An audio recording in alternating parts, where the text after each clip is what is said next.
Well, good evening. 3 people were rescued after falling through thin ice near Mission yesterday afternoon. 2 children fell into Turtle Dam, and an adult also fell in trying to save them. KELOLAND's Summer Rodershot talked with local rescue teams about the dangers of thin ice. Summer? Thanks, Tom. It's the middle of December, but most of the bodies of water in South Dakota do not have thick enough ice to be traveling on. While the 3 people from Mission should be okay, that's not always the case in a situation like this. This video shows crews rescuing the adult after first getting the children out of the water. Rescue workers say the thickness of ice can be deceiving this time of the year, especially with the fluctuating temperatures. It'll make ice at night when it gets cold, and then when it warms up, it thaws, and that freeze-thaw cycle can make for poor ice that won't stand up to a lot of weight. But right now, you know, a lot of the lakes were froze over a couple weeks ago, but we had some high winds which opened everything back up.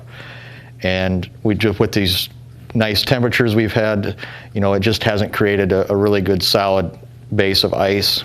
While the conditions are currently too dangerous for people to walk on, for rescue teams, these are the perfect conditions. So actually training in these conditions is what we want, because it's more conditions where people will actually fall through. Crews practice similar tactics to the ones used in the rescue near Mission. They're wearing flotation devices. They're attached by a rope.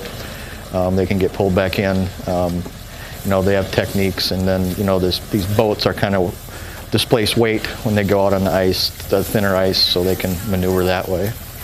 And with the current weather conditions, officials advise to stay off the ice. Just use common sense when going out on the ice to fish or ice skate or whatever. But again, I would not recommend going out anywhere near the Sioux Falls area. Everything's just too unsafe right now. With the dangers of hypothermia and drowning, it's important to know the precautions to take if you must go on the ice.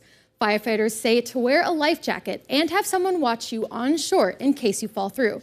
Olson says if you feel the ice cracking beneath you, to lay down, spread out your weight, and go back to shore.